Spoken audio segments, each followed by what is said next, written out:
when we trust ourselves, we're taking a risk because now all the blame is on me, right? I don't have Mm. anyone else to blame except myself. And that's scary. So, of course, we Mhm. want to get advice from everyone else. Of course, we want to listen to what somebody else did or what worked for them because now we feel like we're getting rid of some of that risk. But the only Mm. thing that we're getting rid of is the life that we want.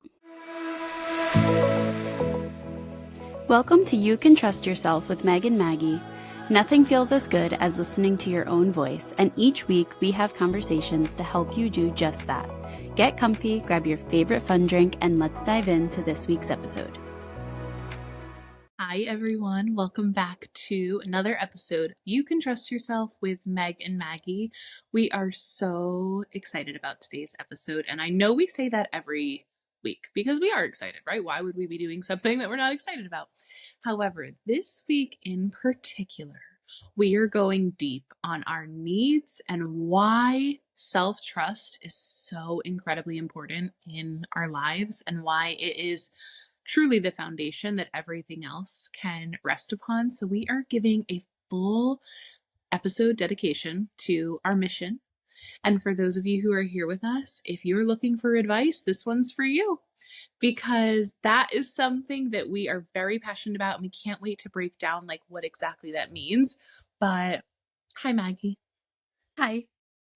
I'm so excited to be here. And I think that it's quite ironic that today we are going to be talking to people who really are always looking for advice from other people. We're going to be giving you advice, but that advice is going to be to listen to yourself. Mm. And so I'm really excited to get into this and to talk about it more because it's so easy to always be looking outside of ourselves for answers to things, right? We always have some sort of situation occurring where we're like, what should I do in this situation? And our natural instinct is to turn to the person next to us, turn to Google, turn to someone that we care about, or, a friend, a family member, and be like, what would you do? What do you think I should do? Right. And what happens is we ask everyone around us and then we never ask ourselves. Mm. And it's so important that we start to do that. So I'm so excited to talk about that today. Yes, I love what you said. And a little part of me was like, I don't think it was supposed to be our natural instincts, right? What you just said of like, it's our natural instincts. I think societally, it is something that has turned into natural instincts that I don't know if it always once was. Mm-hmm. And I want to start out with like a little mini story because we're fresh off of seeing our family and our nephews came into town and it was a beautiful thing. And it reminded me that as kids, we're always kind of looking outside of ourselves as kids because we're learning, right? We're modeling developmentally. That's appropriate is for children to be like kind of taking inventory of like, how do we do this thing called life as a human, right? So they look to older humans that they love and trust in order to kind of help us do that. And if you're thinking about this and if you're a parent, you probably know off the top of your head so many moments when your children will say like, I don't know what I want to eat, what should I have, or what should I do, or what do I do in this situation, right? And we as adults, it's so easy and so tempting and so normal to be like, well, you should definitely do this and this is the right way and you got to do it like this. And there's absolutely a time and place for that, right? Do not touch the hot stove. Do not walk in front of the street without holding my hand. No, that is not safe what that person is asking you to do. There are absolutely moments where we have those things that we really want to instill in one another and especially our youth.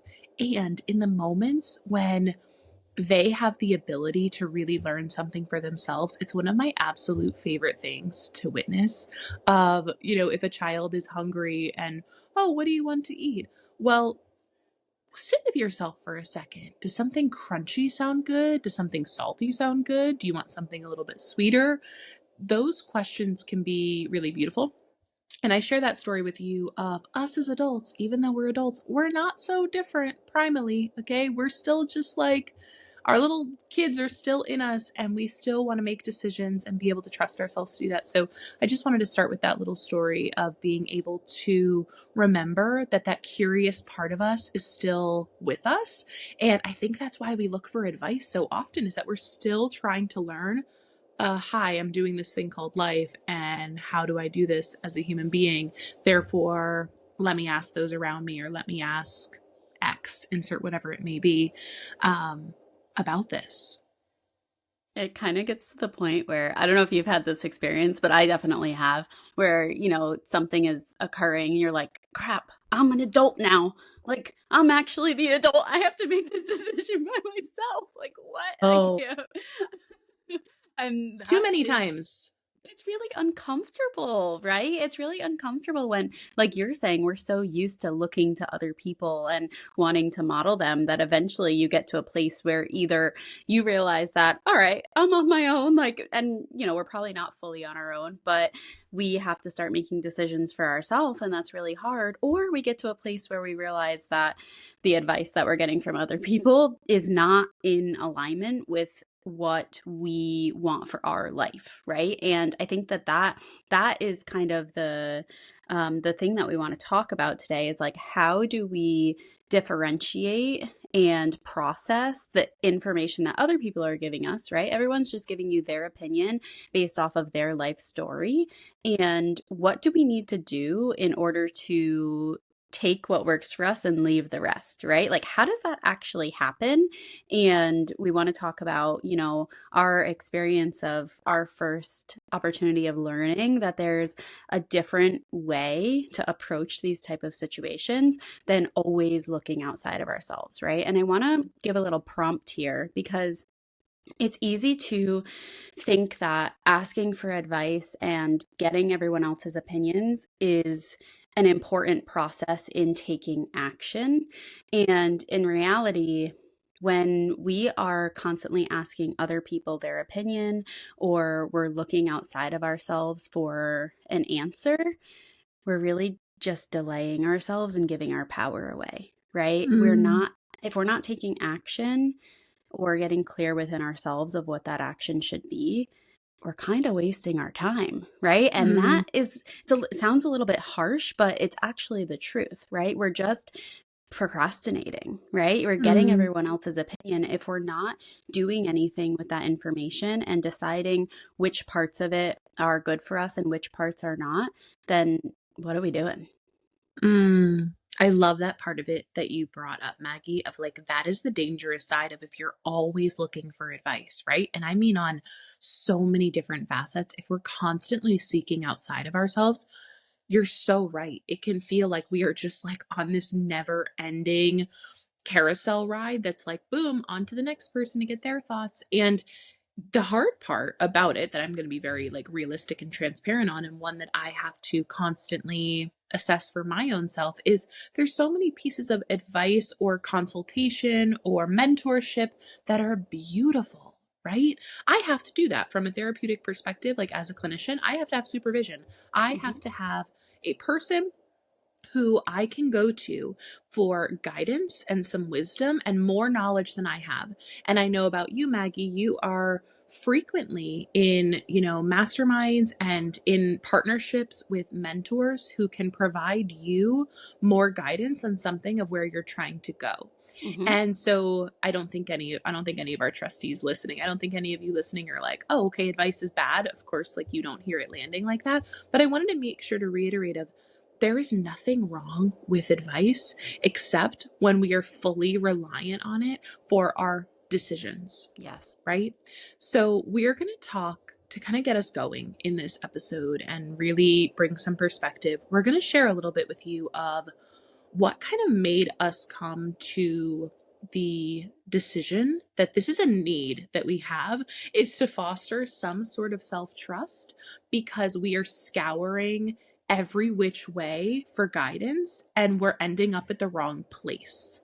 And I want to really emphasize that is that people who have really well meaning, beautiful advice typically are not trying to head in the same place that you are because we're different. We're humans doing this life for the first time. My mom, my aunt, my brother, my, best friend, my closest people to me, none of them have the same goals as me. None of them have the same experiences as me. None of them have the advice that is going to foster this life that I'm trying to design. Therefore, that is, and I want to say this really clear and boldly, that's the danger of always looking for advice is that you may get directions to somewhere you're not trying to freaking go. Ding, And then ding, when we get to ding. that place where we're like, oh shit, I didn't mean to come here, we're like, where the do I go next? I like And how I we're just beeped blaming out the someone F word. else. And we're blaming Mm, someone else at that point, right? Because now, well, you said, right? And even if we don't have that conversation with them inside our own heads, now we have a scapegoat. Right? We have an mm, opportunity to say, well, they said, and it's not my fault that it didn't work out. I just followed what they said, right? And it is your fault that you didn't get to the place that you wanted to go because you didn't foster the ability to trust yourself. And it mm. is required in order, like you said, to build the life that you want. You have to be able to trust yourself and listen to yourself and be able to differentiate if something someone is telling you is actually in line with what you want or if it's not, or be able to try it and say, okay, I tried, it wasn't right, let me redirect, right? But when we trust ourselves, we're taking a risk because now all the blame is on me, right? I don't have anyone else to blame except myself. And that's scary. So, of course, we want to get advice from everyone else. Of course, we want to listen to what somebody else did or what worked for them because now we feel like we're getting rid of some of that risk. But the only thing that we're getting rid of is the life that we want. Mm, I want to stay here for a second because I think what you just described is so much of our experiences as humans and so much of mine still in some ways and really in the past of I think in some ways we all most of us I should say I'm going to say we all probably at some point we really wrestle with self-doubt and feeling like oh my gosh am I capable of making these decisions and am I worthy of these decisions and all of these thoughts can come to our head at a conscious or unconscious level. And I think what I really hear you saying, Maggie, is that when we miss out on the opportunity of sitting with ourselves, we miss out on the opportunity of truly building that self trust so we can get to the places that we want. And I really want to bring you into some of the practical ways that this has looked for me. And then I want to ask you the same thing, Maggie, of when we have these moments of uncertainty that arise, which they arise all the time, daily for me, right? They can be small. They don't always have to be big, life-changing moments of uncertainty or wondering or a decision needs to be made. But throughout the day, we make multiple decisions, big and small.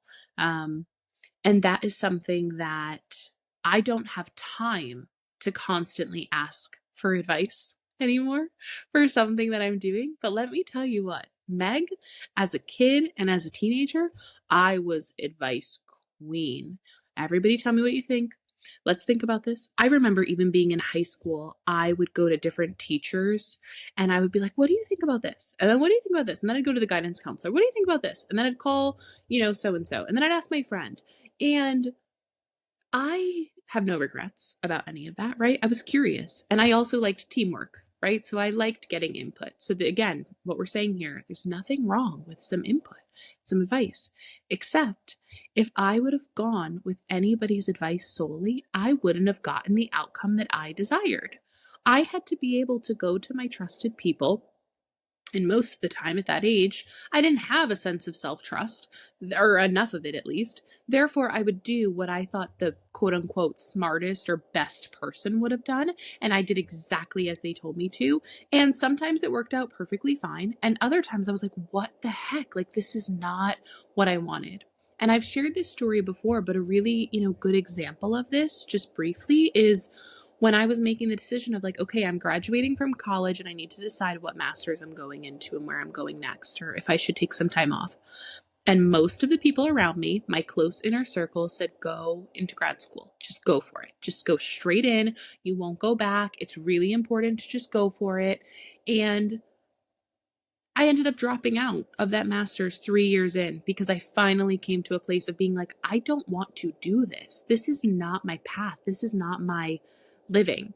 Now, that decision came at a very, very expensive cost that I will still be paying for many, many years to come of That is a moment where I neglected my own self-trust. I knew in those moments that I wanted to take a year off.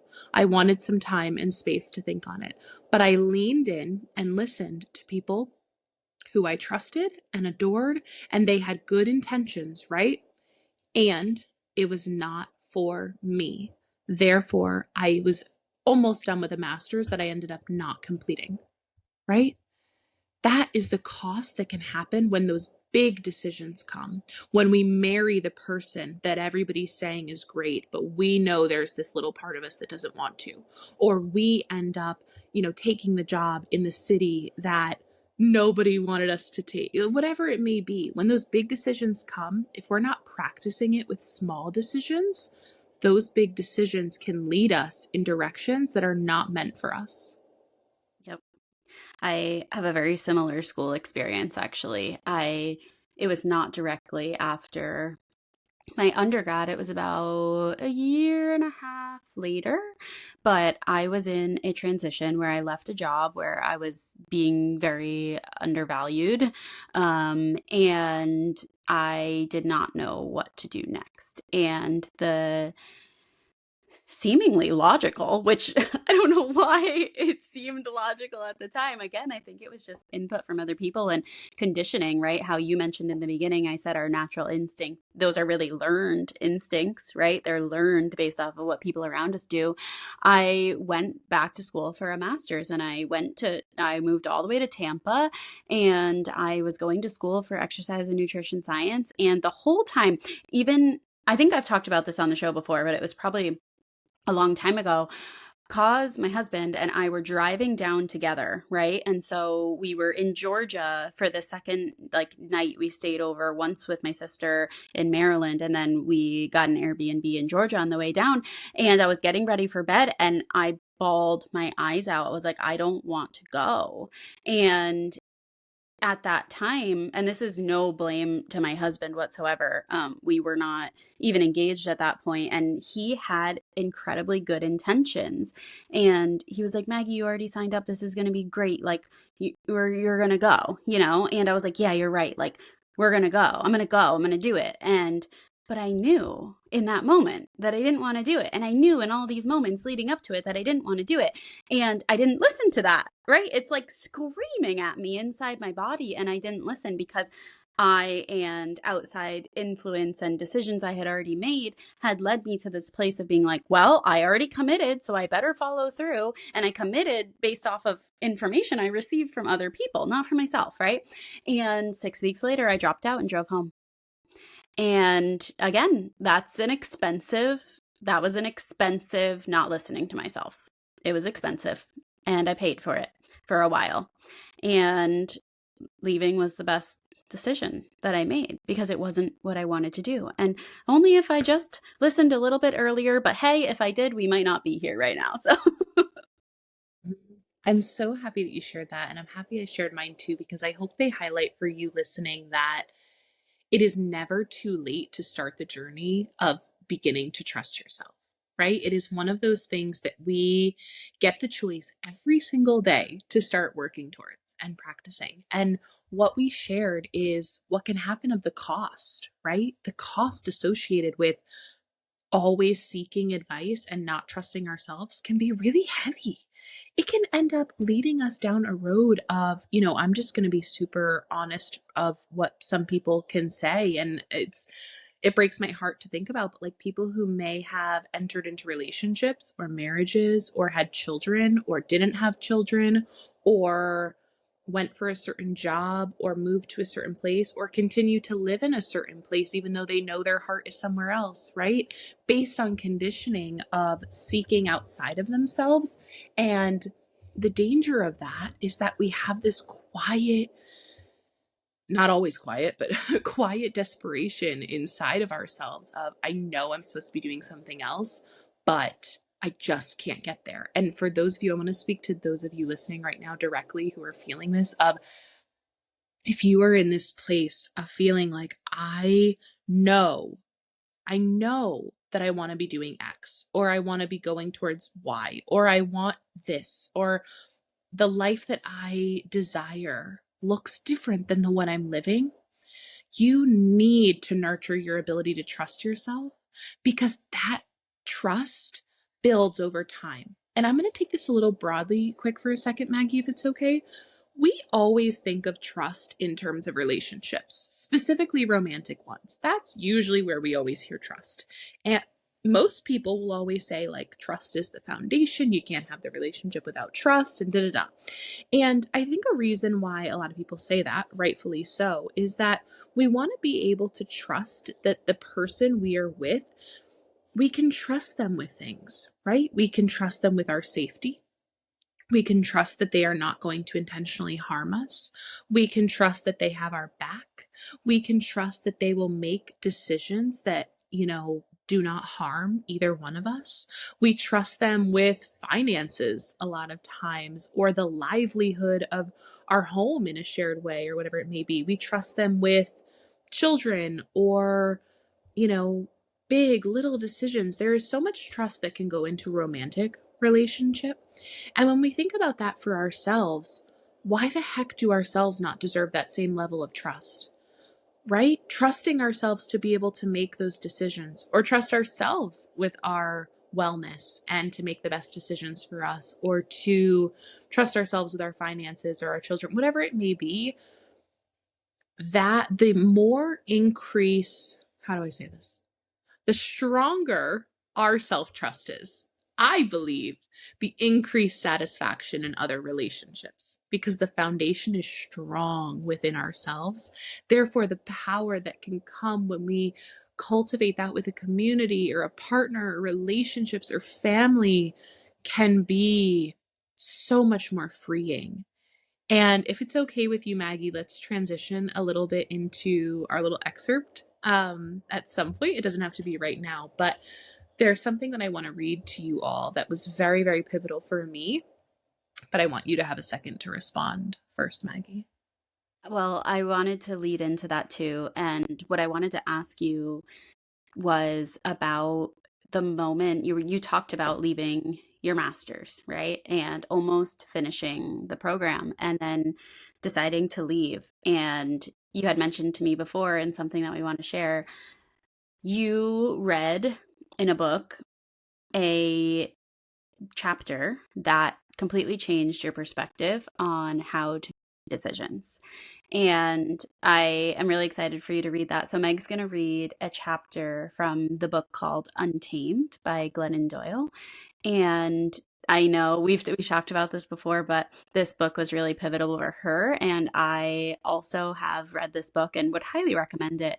But there's a part in here that changed your perspective on how to make this decision. And so I'm excited for you to read that and like share a little bit more about it. Yes. And for those of you who have heard the story already, because we've shared it in previous episodes, it's always so special thinking about that moment, because it wasn't just leaving a master's, right? It sounds like that, like, oh, Meg made this decision to leave a program, like, okay, cool. But it was actually bigger. It was the first time in my life where I had to make a decision based on my own knowing and not everyone else's around me.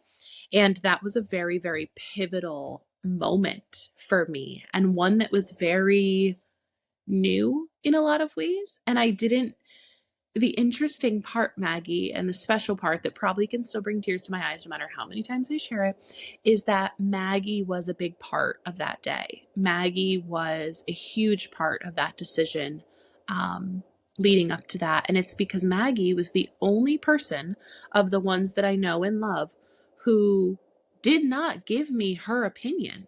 She gave me space to hold my own opinion. And that is something that I hold so dearly, especially now as a clinician in training for therapy. Of a lot of times the stereotype is like, you go to a therapist for advice. My clients do not leave with advice. I may encourage certain things sometimes or for safety reasons, but I am there to hold space for you to dig inside of yourself. And Maggie gave me that day when she said, well, what does it feel like for you? What are you thinking? Whereas everyone else that I loved was like, absolutely not, stay in your master's or absolutely yes, leave your master's. And the problem with that is everybody has a different thought. And what I'm about to read to you is going to really reiterate that. And Glennon, if you are listening, it would make my whole life if you were. But Your chapter on No, it's called No, is the chapter from Untamed. This book, I'm going to show it on camera, has been like everywhere in life with me. It is written on, and it Wait, yours is became, green? Mine's blue. oh, mine's more of like a greenish tone. I don't know. Oh, interesting. It's probably just from like being in the sun. It's probably so discolored. Like this book has been through so much. And this chapter, and Glennon's book in particular, gave me a new framework of, wait a second, there's a third option here. I don't have to do what X, Y, or Z says. I have an option here to start to listen to myself. And so I want to read this to you all because it is still so pivotal to me, and I'm excited to get into it. So this is from Glennon Doyle, Untamed, chapter No. Key 2, be still and know. Several years ago, very early one morning, I found myself unable to sleep again. It was 3 a.m., and I was wild-eyed, shaky, flailing, grasping for answers like a drowning woman desperate for air. I had just typed these words into my Google search window. What should I do if my husband is a cheater, but also an amazing dad? I stared at that question and thought, well, I have hit some sort of new rock bottom. I've just asked the internet to make the most important and personal decision of my life. Why do I trust everyone else on earth more than I trust myself? Where the hell is myself? When did I lose touch with her? I clicked on article after article anyway. Distressingly, everyone thought I should do something different. The religious experts insisted that a good Christian would stay. Feminists argued that a strong woman would leave. Parenting articles preached that a good mother thinks only of what is best for her children. All of those differing opinions meant that I quite literally could not please everyone. That was a relief. When a woman finally learns that pleasing the world is impossible, she becomes free to learn how to please herself. I looked at all of those contradictory opinions and thought, if there is, in fact, an objective, right or wrong way to handle this, why do all these people have such different views? If there is... Oh, hold on. Lost my place, everybody. I had an epiphany. It must be that should and shouldn't, right and wrong, good and bad, they're not wild. They're not real. They're just culturally constructed, artificial, ever-changing cages created to maintain institutions. It struck me that in every family, culture, or religion, ideas of right and wrong are the hot cattle prods, the barking sheepdogs that keep the masses in the herd. They are the bars that keep us caged. I decided that if I kept doing the right thing, I would spend my life following someone else's directions instead of my own. And I'm going to pause there for 1 second. Okay, everyone, sorry if you heard the quick pause. We'll explain that in a second, but I'm going to pick up where I was. So, from Untamed, Glennon Doyle, chapter No. I decided that if I kept doing the right thing, I would spend my life following someone else's directions instead of my own. I didn't want to live my life without living my life. I wanted to make my own decision as a free woman, from my soul, not my training. But the problem was, I didn't know how. A few weeks later, I opened a card from a friend that said in bold, capital, thick black lettering, "Be still and know." I'd read that verse many times before, but it struck me freshly this time. It didn't say poll your friends and know, or read books by the experts and know, or scour the internet and know. It suggested a different approach to knowing. Just stop. Stop moving, stop talking, stop searching, stop panicking, stop flailing. If you stop doing, you'll start knowing. Oof. So that is just a little bit from that chapter of No in Untamed that truly changed my life. And that's the power of sharing and the power of words and humans sharing their lived experience, is that chapter from Untamed by Glennon changed so much of the way I viewed the world. And this is really kind of cool in real time. I'm not going to lie.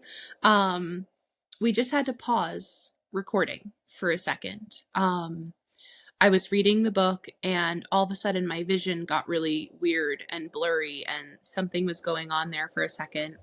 And as I was reading it in real time, talking about this episode, I had this internal battle of like, no, Meg, don't stop right now. You gotta, finish the episode, finish what you're reading, like not right now. And then there was that other part of me that's like, something's off. Your vision is blurry and weird and something is going on here.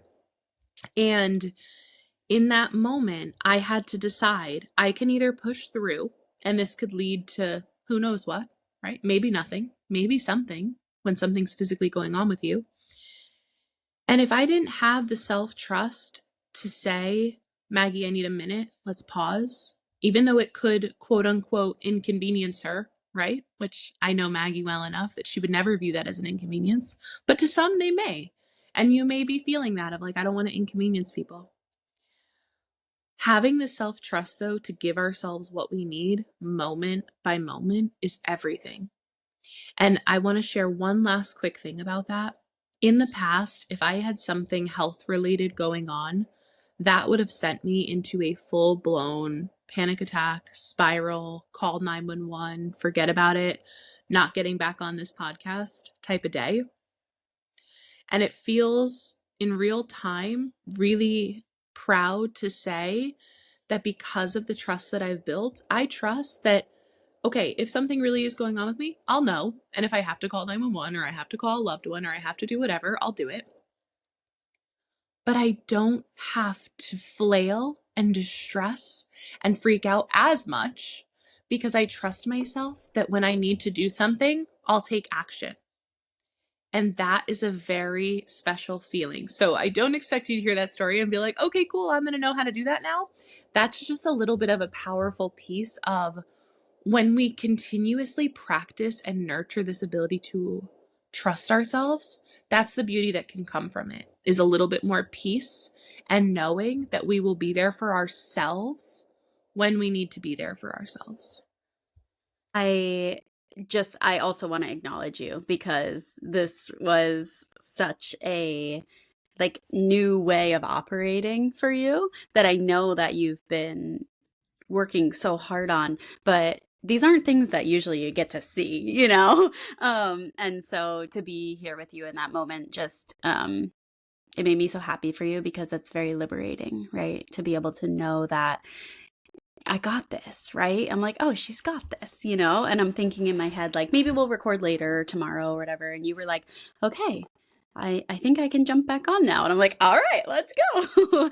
and we did that. And I'm just so excited for you. I was going to say I'm proud of you, and I am, but also it's just more that I'm excited for you and what you have curated within yourself, because think about how much of your life that gives you back, right? This ability to know what you need in the moment and be able to give yourself that, ask for it, and then also be able to say, okay, I gave myself what I needed and now I'm good. Like I can go back into what I was doing. And that's really special. And I'm happy that you shared it for the purpose of other people getting a real time look into what one benefit of learning how to trust ourselves can be. This is just one example of so many things, right? What prompted you to read this passage was talking about leaving a graduate program, and here we are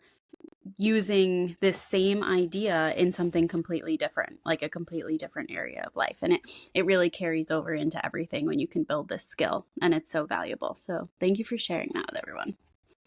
The irony of it happening at that exact moment is something that I don't necessarily believe in coincidences, but if I did, that is quite the coincidence. But I wanted to share one last piece, and we're going to read one last piece from that same chapter from Glennon. And we are more than happy to get on and do more specifics, which I'm sure we will naturally.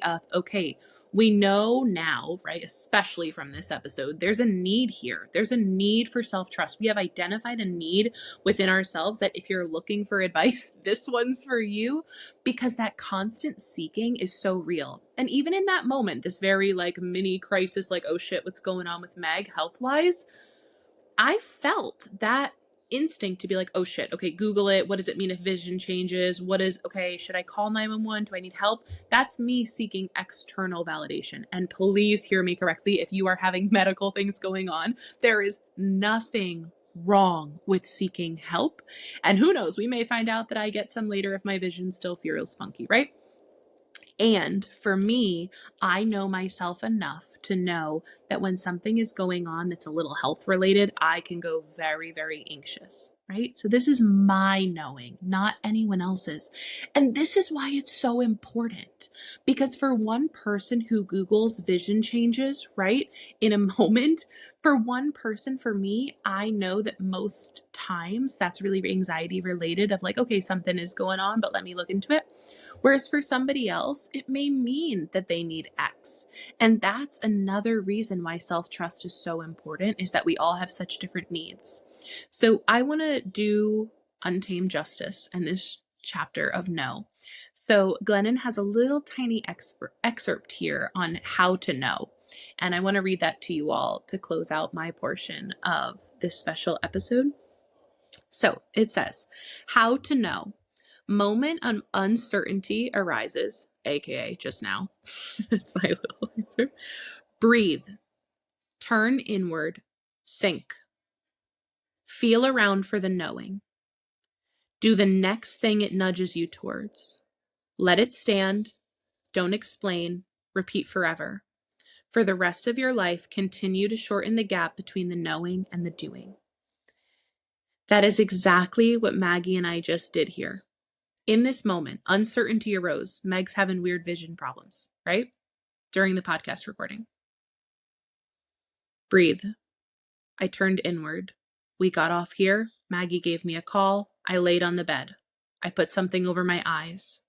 I felt around for, is anything else going on? Am I having other symptoms? Does this feel like something that I need to call an ambulance for? What are the next right steps? I'm just there.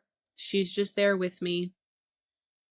And the next right nudge for me was to open my eyes, see that the vision thing subsided, and I realized, okay, I'm going to get back on the podcast. And if something else comes up, I'll deal with it then. If other symptoms arise, or my nudging is telling me, nope, something's wrong, Meg, you got to go and see what's going on, I will go and see what's going on. And that is the power of turning inside of ourselves and seeking our own knowing, because it's really all we got inside of us is our knowing. So. And how lovely is it to be able to find it, right? How lovely is it to be able to find it? And it's important to recognize, I love how you touched on the first part of this list of, actual steps we can take to figure out how to do this. And I want to talk about the last part, but before I do that, the only way we get to listen to what is going on inside of us is through quiet, right? It's through quiet. And that reaction that you may feel like it's natural, that instinct, and part of it maybe, and part of it is learned because it's what we watch other people do. But that automatic processing is search, panic. Oh my God. Figure it out, solve the problem, right? And we will not know what to do to quote unquote solve the problem until we give ourselves the opportunity to experience some quiet, right? And it's really important that we do that.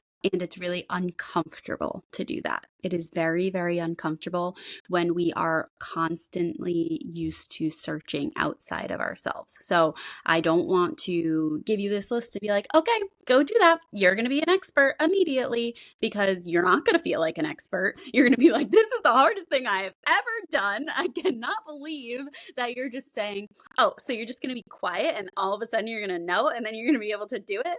Well, yeah, eventually, but it's going to take a lot of practice, right?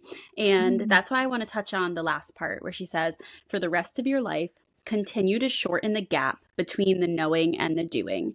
And that is what I saw from you just a few moments ago, is that gap between knowing what you needed and taking action on it was like immediate, right? It was, okay, I know you said you had a little bit of stuff going on in your head before you took action, and that's normal, right? But I feel like the timeline of what you just went through was very advanced. It was like, okay, I have a couple minutes of going back and forth with myself.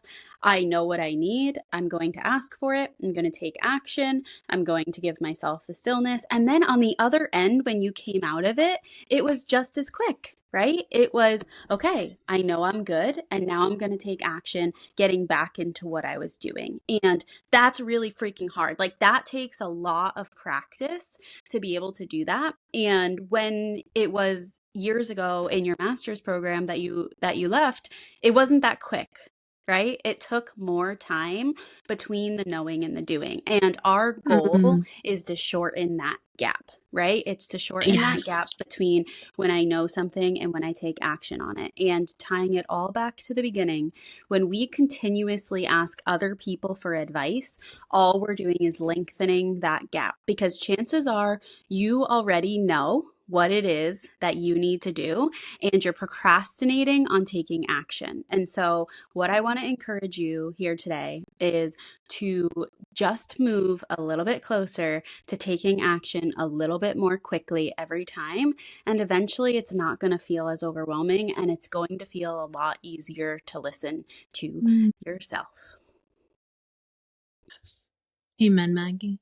And that's that. We love you all. Happy trusting yourselves one practice at a time. In relation to last week's episode, we were talking about exercise.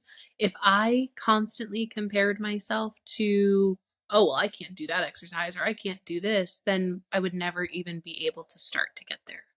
And so with self-trust, when you hear us and our, in some ways, advanced parts, hence why we have a podcast on this, we've been practicing this shit for years, and you are getting there, and we are right there with you, and we are so proud of you all, and we'll see you next week. See you next week. Bye, everyone.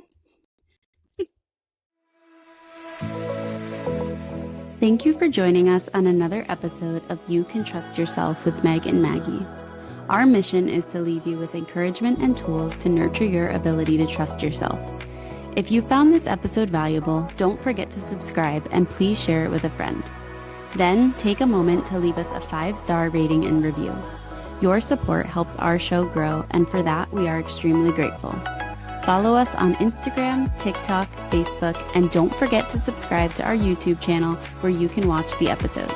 Till next week, lots of trust and love, Meg and Maggie.